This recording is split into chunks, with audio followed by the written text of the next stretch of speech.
Hello students, welcome back on my YouTube channel immortal physics Akshay भौतिकी। और ये हम लोगों का लेक्चर नंबर 5। आज हम लोग इस चैप्टर में एक छोटा सा टॉपिक है, उसको थोड़ा सा समझने की कोशिश करेंगे। और वो है कि हमारा परमिटिविटी ऑफ फ्री स्पेस क्या होती है, या फिर एब्सोल्यूट परमिटिविटी किसको हम लोग कहेंगे, या फिर जिसको हम लोग सिर्फ परमिटिविटी भी बोलते हैं, और रिलेटिव परमिटिविटी क्या होती है। इन चीज़ों को हम लोग थोड़ा समझने की कोशिश करेंगे, क्योंकि इसका न्यूमेरिकल में आपका बहुत ज़्यादा यूज़ होता है। क्या हम लोगों ने देख लिया था, तो हम लोगों ने देखो इतना देखा था कि हमारे पास 2 पॉइंट चार्जेस होते थे।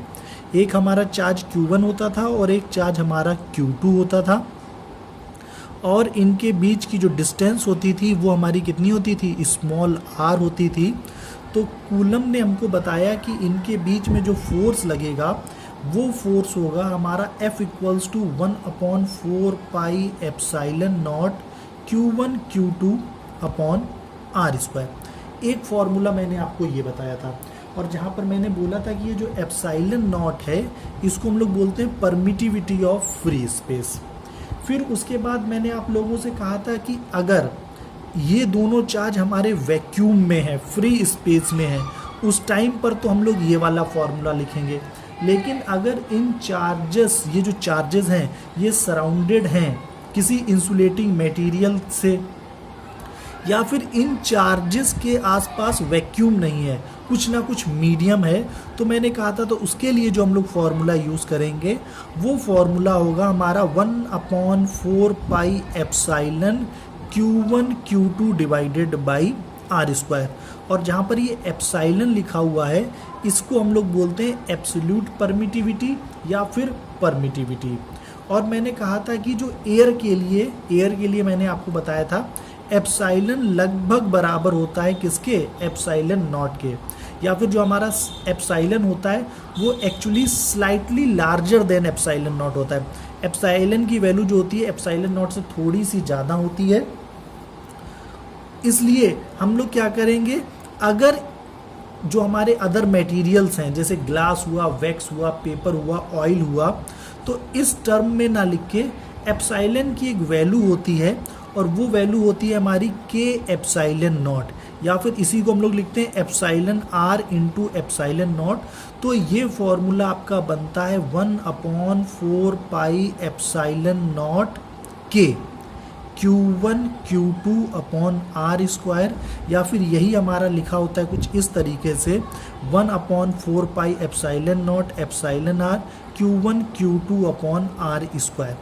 तो आज हम लोग बेसिकली समझेंगे क्या कि इस एप्साइलन नॉट का क्या मतलब है, इस एप्साइलन का मतलब क्या है, और इस एप्साइलन नॉट के साथ के या फिर एप्साइलन नॉट के साथ ये एप्साइलन R लिखते हैं, तो आखिरकार इसका मतलब क्या होता है, और ये 3 अलग अलग फॉर्मूले क्यों हम लोगों ने लिखे हैं। और इस के को और एप्साइलन R को मैंने बताया था क्या क्या कहते हैं। इसको हम लोग बोलते हैं डाई इलेक्ट्रिक कांस्टेंट बोलते हैं, इसका एक नाम है, जो कैपेसिटर वाले चैप्टर में हम लोग बहुत अच्छे से देखेंगे। यहाँ पर जो हम लोग इसको नाम यूज़ करेंगे वो होगा रिलेटिव परमिटिविटी। तो इसीलिए मैंने यहाँ पर हेडिंग डाली है कि हमको समझना है कि रिलेटिव परमिटिविटी क्या होता है, या फिर इसका एक और नाम याद रखना है जो कि बहुत कम ज़रूरी है याद रखना, स्पेसिफिक इंडक्टिव कैपेसिटी। तो ऊपर वाले तो नाम आपको मिल जाएंगे, ये सबसे कम यूज़ होता है, तो स्पेसिफिक इंडक्टिव कैपेसिटी। तो ये इसके 3 नाम हैं, इस के या एप्साइलन R के, इस पूरे के नहीं, सिर्फ इस के या फिर इस एप्साइलन R के, ये 3 नाम हैं। तो चलिए हम लोग स्टार्ट करते हैं इसको समझना। देखिए एक चीज़ तो हमको समझ में आ रही है कि ये जो एप्साइलन है ये हमारा डिनोमिनेटर में है और इधर फोर्स ऊपर है, चाहे एप्साइलन नॉट या एप्साइलन या फिर एप्साइलन R, ये हमारे सारे के सारे कहाँ पर डिनोमिनेटर में नीचे हैं। इसका मतलब अगर इसकी वैल्यू बढ़ेगी तो फोर्स हमारी क्या होगी, घटेगी, इन्वर्सली प्रोपोर्शनल है। मीन्स ये इसके साथ इसका रिलेशन कैसा होगा, उल्टा। अगर ये बढ़ रहा होगा तो ये घट रहा होगा, अगर ये घट रहा होगा तो ये क्या हो रहा होगा, बढ़ रहा होगा। ये बात मेरे ख्याल से सभी को इतनी बात समझ में आ रही होगी, ठीक है। तो अब हम लोग देखते हैं कि आखिरकार ये सबसे पहले देखते हैं ये एप्साइलन होता क्या है। तो देखिए एप्साइलन क्या होता है, थोड़ा सा टेक्निकल पहले समझने की कोशिश करते हैं कि एप्साइलन होता क्या है। तो जो हमारा एप्साइलन होता है इसको हम लोग बोलते हैं it is a measure of the electric polarisability of a material. ये हमारा क्या होता है, it is a measure of electric polarisability of a material. अब यहां से इसको थोड़ा सा समझने की आप लोग कोशिश कीजिएगा। इसको फिर मैं एक लाइन में एकदम आसान से टर्म्स में भी समझाऊंगा, लेकिन थोड़ा सा भी इसका जो एक्चुअल मीनिंग है उसको समझते हैं। It is a measure of the electrical polarisability. Electrical polarisability क्या होता है कि अगर हम लोगों के पास, देखिए मैंने आपको एक एग्जाम्पल बताया था, अगर आप लोगों को याद हो, इस तरीके से हमारे पास एक क्या होता था, अनचार्ज कंडक्टर होता था। अनचार्ज कंडक्टर का मतलब उसके पास जितना पॉजिटिव उतना निगेटिव, और इसके पास हम लोग एक पॉजिटिवली चार्ज कंडक्टर ले जाते थे।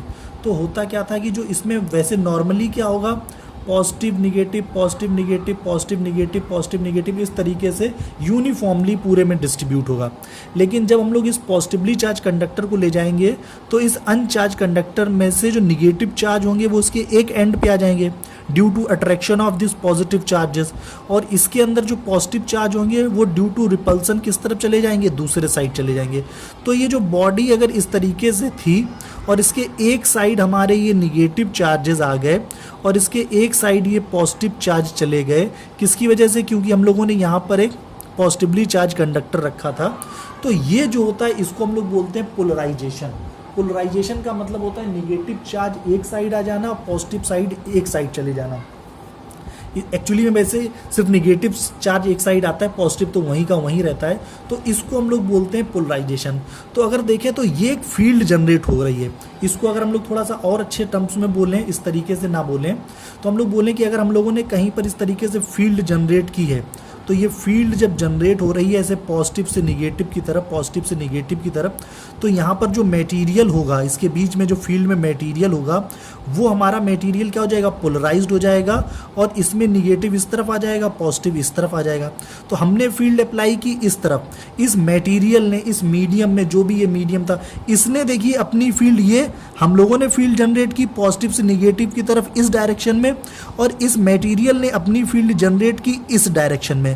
तो ये मटेरियल इस डायरेक्शन में अपनी देखिए फील्ड जनरेट करता है, और हमने जो फील्ड अप्लाई की है वो इस डायरेक्शन में। तो ये मटेरियल है, जो मीडियम है, ये इस फील्ड को क्या करेगा, अपोज करेगा। अगर ये फील्ड इस डायरेक्शन में फोर्स लगा रही होगी, इस डायरेक्शन में, तो ये जो फील्ड जनरेट हुई है, भले ही इसकी ताकत कम हो, लेकिन ये भी इसकी अपोजिट डायरेक्शन में क्या करेगी, एक फोर्स अप्लाई करेगी।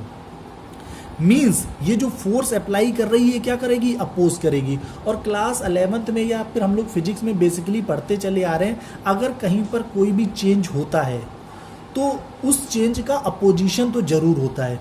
तो यहाँ पर फील्ड की वजह से यहाँ पर फोर्स लगी, तो ये जो फोर्स लग रही है, तो ये मीडियम उस फोर्स को क्या करेगा, अपोज करेगा। तो ये जो एप्साइलन होता है, ये जो epsilon, epsilon not, epsilon are, या फिर हम लोग सिर्फ अभी एप्साइलन की बात करें, तो ये हमारी क्या होती है, प्रॉपर्टी ऑफ मीडियम होती है। आपको क्या याद रखना है, ये क्या होती है, प्रॉपर्टी होती है मीडियम की। और ये करता क्या है, ये जो फोर्स लग रही होती है उसको अपोज करता है। डिनोमिनेटर में है तो इसलिए ये क्या करेगा, इनवर्सली प्रोपोर्शनल है, तो ये क्या करेगा, अपोज करेगा। मीन्स एप्साइलन की वैल्यू जितनी ज़्यादा होगी, जो हमारा फोर्स होगा वो उतना क्या होगा, कम होगा। और इस एप्साइलन की वैल्यू जितनी कम होगी और फोर्स हमारा क्या होगा, उतना ज़्यादा होगा। मीन्स अगर हम लोगों को पता करना है कि ये फोर्स की वैल्यू मैक्सिमम कब होगी, तो यहाँ पर हमारा क्या लिखा हुआ है, एप्साइलन नॉट। ये किसके लिए लिखा हुआ है, फ्री स्पेस के लिए। और फ्री स्पेस के लिए इसकी जो वैल्यू होती है, वैक्यूम की बात करें, फ्री स्पेस की बात करें, तो इसकी वैल्यू हमारी सबसे मिनिमम होती है। और वो एप्साइलन नॉट की वैल्यू आपको याद हो तो हम लोगों ने लास्ट क्लास में कैसे निकाली थी, 1/4 पाई एप्साइलन नॉट किसके बराबर था, 9.9 × 10⁹ के। तो यहाँ से हम लोगों ने एप्साइलन नॉट की वैल्यू निकाली थी, तो 1/4 पाई × 9.0 × 10⁹, ये 9.0 है। तो यहाँ से एप्साइलन नॉट की वैल्यू अगर आपको याद हो तो हम लोगों ने निकाली थी 8.85 × 10⁻⁻12।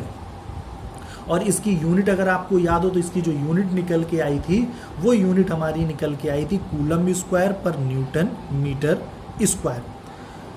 तो एप्सिलॉन नॉट की वैल्यू हमारी कितनी होती है, इतनी, ठीक है। और ये किसके लिए होती है, फ्री स्पेस के लिए होती है, मीडियम के लिए होती है, और ये हमारी क्या होती है, सबसे मिनिमम होती है। जब कुछ भी नहीं होगा, फ्री स्पेस होगा, कोई भी मटेरियल नहीं होगा, तो ये जो अपोज करने वाली फोर्स होगी ये कैसी होगी, सबसे कम होगी। तो इसका मतलब ये हुआ कि एप्सिलॉन नॉट की वैल्यू हमारी इतनी है, तो मैक्सिमम फोर्स मतलब कूलम्स लॉ में जो फोर्स ऑफ अट्रैक्शन होगा, ये जो इंटरेक्शन फोर्स है, जो इन दो चार्जेस के बीच में अगर अपोजिट चार्ज होंगे तो फोर्स ऑफ अट्रैक्शन होगा, और अगर सेम चार्ज होंगे तो फोर्स ऑफ रिपल्सन होगा। तो कूलम्स लॉ में ये जो हमारा फोर्स है ये मैक्सिमम कब होगा, जब हम लोग यहाँ पर क्या लेंगे, एप्सिलॉन नॉट लेंगे। तो जब हमारा ये कैसा होगा, परमिटिविटी ऑफ फ्री स्पेस हमारी मीन्स जब हम लोग यहाँ पर क्या लेंगे, ये हमारा एप्सिलॉन नॉट होगा। तो आपको याद रखना है कि उस टाइम पर जो हमारा फोर्स लग रहा होगा वो सबसे मैक्सिमम होगा, और जब बीच में कोई मटेरियल होगा तो ये फोर्स की वैल्यू हमारी कैसी होगी, कम होगी। तो मेरे ख्याल से ये बात सभी को समझ में आ गई होगी। तो जो मीडियम की परमिटिविटी होती है, आपको याद रखना है, जो मीडियम की परमिटिविटी होती है वो हमारी फ्री स्पेस की परमिटिविटी, जिसको हम लोग एप्सिलॉन नॉट से रिप्रेजेंट करते हैं, वो उससे ज़्यादा होती है। तो इसलिए हमारा जो मीडियम में फोर्स होगा वो कैसा होगा, मिनिमम होगा और कम होगा अगर हम लोग कंपेयर करें हम लोग किससे, वैक्यूम से या फिर फ्री स्पेस से।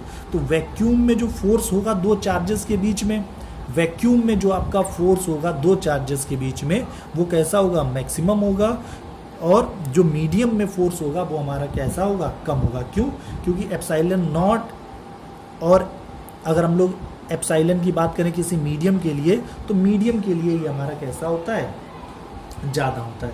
तो आपको याद रखना है एप्सिलॉन जैसे जैसे बढ़ेगा वैसे वैसे फोर्स हमारा क्या होगा, घटेगा। तो अब बात होती है कि एप्सिलॉन नॉट की वैल्यू तो आपने एक याद कर ली। अब मैं आपको एप्सिलॉन की वैल्यू बताता हूँ डिफरेंट, तो आप देखेंगे कि उनको याद करना कितना एक कठिन काम हो जाएगा। अगर मैं आपके लिए वाटर की बात करूँ तो वाटर के लिए जो एप्सिलॉन की वैल्यू होती है, वाटर की अगर मैं बात करूँ तो वाटर के लिए जो एप्सिलॉन की वैल्यू होती है वो हमारी वैल्यू होती है 7.16 इंटू 10⁻⁻10 कूलम स्क्वायर पर न्यूटन मीटर स्क्वायर। अगर मैं आपसे बात करूं कि इसकी जो वैल्यू रबर के लिए कितनी होती है, तो इसकी वैल्यू रबर के लिए कितनी होती है, तो रबर के लिए इसकी वैल्यू होती है अप्रॉक्सीमेटली 6.195 इंटू 10⁻⁻11। अगर मैं सिलिकन के लिए बात करूँ, अगर बीच में सिलिकन हो तो उसके लिए इसकी वैल्यू होती है 1.062 इंटू 10⁻⁻10।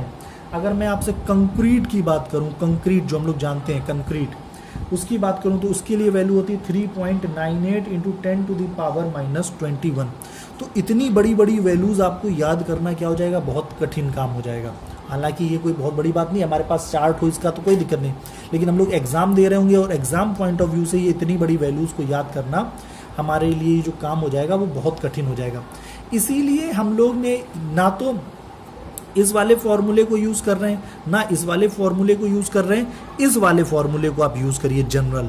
तो ये फॉर्मूला इसको देखिए, अब मैं नीचे लिख देता हूँ और देखिए इसका फ़ायदा क्या होगा इसको, इस फॉर्मूले को यूज़ करने का। तो अगर हम लोग इस फॉर्मूले को यूज़ करें तो देखिए ये फॉर्मूला है हमारा F equals to 1/4 pi epsilon naught K Q1 Q2 upon R square, या फिर इसी को मैं लिखूं तो 1/4 pi epsilon naught Q1 Q2 divided by 4 pi epsilon naught epsilon R। तो ये जो K है जिसको हम लोग रिलेटिव परमिटिविटी या फिर डाइलेक्ट्रिक कांस्टेंट बोलते हैं, जो ये हमारा एप्सिलॉन R है।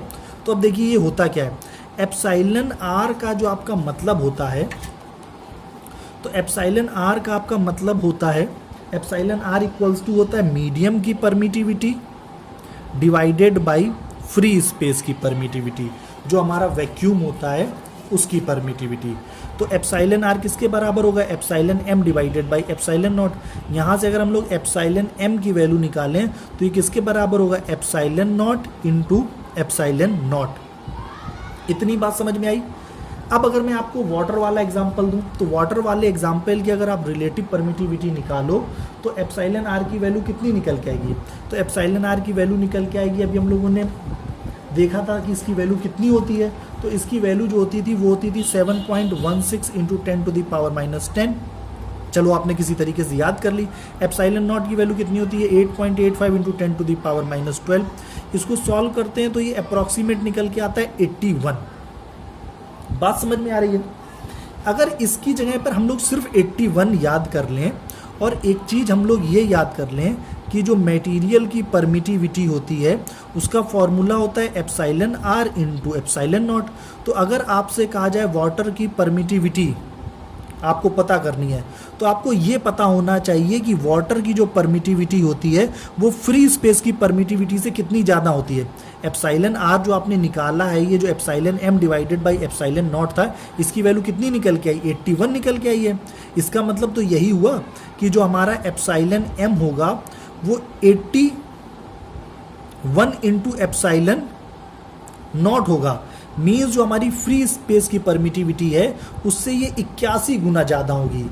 तो इसका मतलब ये हुआ कि जो एप्सिलॉन आर होता है ये हमको बताता है, कोई भी चीज़ ले लो आप, चाहे लिक्विड ले लिया, कंक्रीट ले लिया, ग्लास ले लिया, रबर ले ली, तो उसकी जो रिलेटिव परमिटिविटी होती है वो ये बताती है। रिलेटिव परमिटिविटी आपको क्या बताती है? रिलेटिव परमिटिविटी ये बताती है कि उस मटेरियल की, उस मीडियम की जो परमिटिविटी है वो फ्री स्पेस की परमिटिविटी से कितनी ज़्यादा है।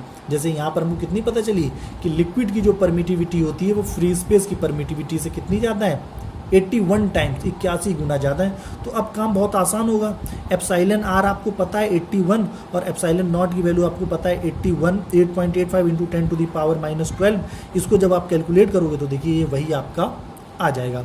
तो अगर हम लोग ये वाला फॉर्मूला याद रखें 1/4 पाई एप्सिलॉन नॉट, ये यहाँ पे ऊपर थोड़ा सा गलत हो गया था, मैंने 2 बार लिख दिया था 1/4 पाई, इसको थोड़ा सा चेंज कर लीजिएगा 1/4 pi epsilon naught epsilon R Q1 Q2 upon R square, ये था हमारा फॉर्मूला।